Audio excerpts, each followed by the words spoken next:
Hello and welcome to Parker's One Day Paint Challenge Part 2, Electric Boogaloo. Electric Boogaloo. This time he chose Chun-Li from East Sea Monster. Now we are night people, so it's more of a 24-hour challenge, since the painting technically flows into the next day if you really want to obey the conception of time. If you want to come and catch future painting challenges, then do join us on Discord using the invite link in the description below. Now on to some painting. So it is nearly midday and Parker has fired up his stream to begin his challenge. He first starts with Chun-Li's skin underpainting. For this he lays out Titan Mars Pale, Red Violet and Burnt Sienna. This is his most simple go-to mix for a light to mid skin tone, adjusting as necessary for the particular character. Despite a lot of fan art often depicting her as pretty white, Chun-Li is of course a Chinese character. For this reason, Parker uses a bit of a heavier mix of the Burnt Sienna than he would for a white character, with small additions of Mars Yellow Deep. He then uses his brush to apply in varying shades across her head, body and arms, making sure the underpainting appropriately reflects her muscle definition.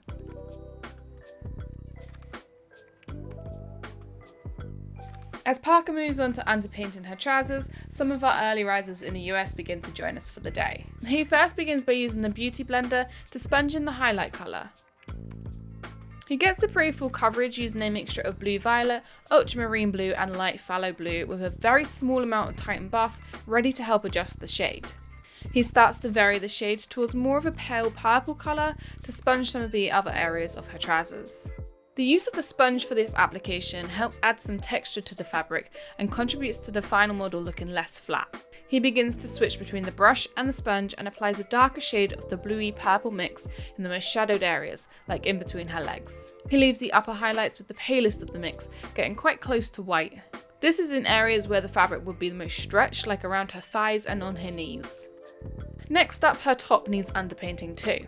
In this outfit, her top and trousers are two different shades of blue, so he goes for a pale blue base coat. He laid down the initial base coat using a large angled brush with a mix of light phthalo blue and a small addition of ultramarine blue. He then goes with a lighter mix for the highlights.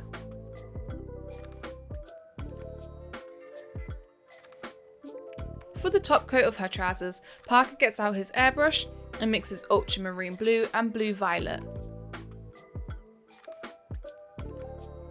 He carefully builds up multiple thin layers with his Mobius 0.3 airbrush.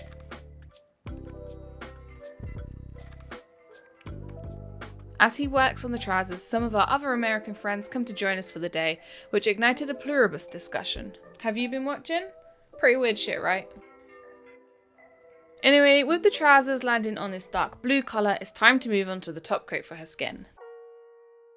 This mix uses the same colours as the base coat, just a slightly different ratios. Again, thin layers help to keep some of the transparency and allow the base coat to still show through.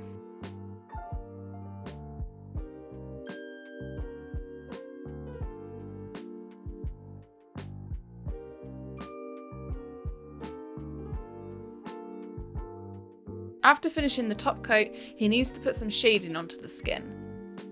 For this, he uses his airbrush glaze recipe, this time with burnt sienna and raw sienna along with the usual muted pink Liquitex ink. He gently applies through the airbrush to shade her skin, such as around the hairline and jawline. Parker's next step of skin shading, he uses pastels. Now I'm not going to linger on a pastel discussion too long, since whilst Parker has liked the performance of these for a long time, he has always found them a bit messy and annoying that they aren't labelled. Leaves us guessing the colour a lot when someone asks. So anyway, after some recommendations from people in our Discord community, Parker recently got his hand on a set of pan pastels from Golden and he's loving them, so we will chat more about pastels at a later date. Once he's applied the pastels with a brush, he uses a sponge to blend in the colour and wipe away the loose pigment dust. Before we let Parker have a break, we tackle the next piece of this model and he gets out Chun-Li's base. He starts by dry brushing the base to utilise the texture on the printed piece. This process keeps the darker coloured primer in the crevices of the wood grain and brings out the top sections to this lighter colour. He then mixes a brown colour using red oxide and phthalo green blue. He gets a full coverage on the base before pouring out the remaining mix from his airbrush onto his wet palette, which he then mixes with Mars Yellow Deep before also adding a small amount of red oxide to bring this reddy brown colour shade. He uses this colour on his wet palette for another round of dry brushing, applying all over the piece. Finally, he adds a small amount of Titan Mars Pale to adjust the shade again, and then Parker goes in with another dry brushing process to keep some variation to the wood effect.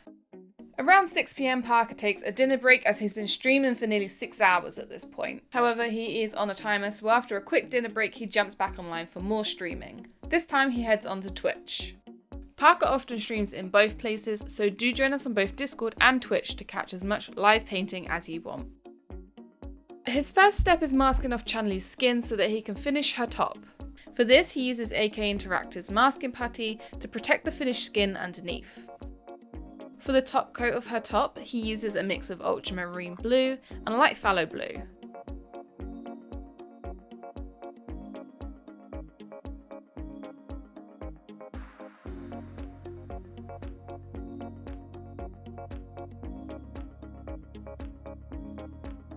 For the more shadowed areas on her top, he then adds turquoise deep Liquitex ink to slightly darken the mix. Oh, and our Twitch conversations are equally deep and interesting, so do come and hang out with us there too. But seriously, even if you can't engage with chat much, Parker's really interesting to come and watch and listen to. He's super knowledgeable and always sharing really interesting information, such as the pigments used and how they work together between his inks and his paints. Even after all these years, I still learn new things every day. Switching back to her legs, and Parker is ready to paint in the stripes down the side. For this, he uses yellow oxide, whilst also utilising some of the existing red oxide mixes on his wet palette. He neatly paints using his size 3 Winsor & Newton Series 7 brush. He got this brush in the Black Friday sales and has been really enjoying it. Usually to get a yellow that pops, he would do a magenta base coat, but we're on a 1-day challenge timeline, so he takes some shortcuts to speed up the process. This is where the addition of that red oxide helps with the coverage of the yellow application. Next, Parker moves on to Chun-Li's top to paint in the yellow trim there, as well as the sections on the front of her top.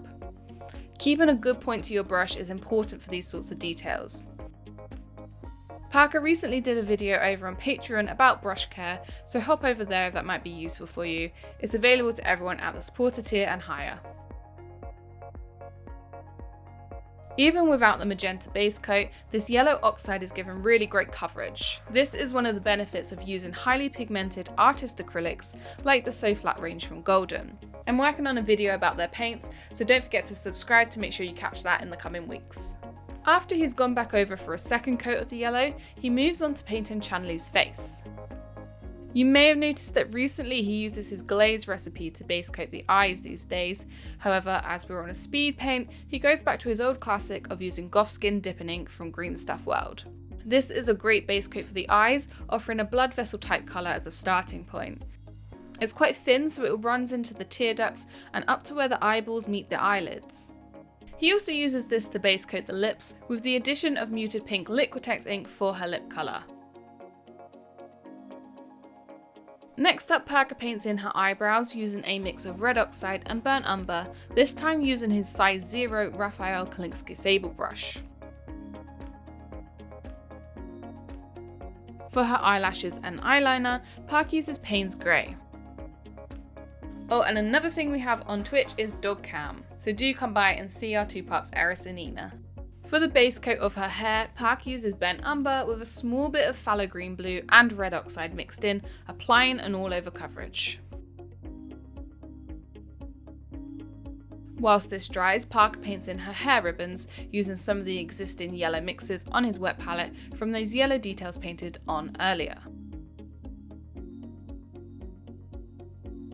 Next up, he preps the shoes, and I'm going to apologise now because we are missing the footage of Parker finishing off these trainers, but since they're a vibrant yellow and blue colour, this time he does base coat with quinacridone magenta using his airbrush. Also, despite so much of this model being quite simple, her Nikes are like perfect little replicas. They're kind of cute really.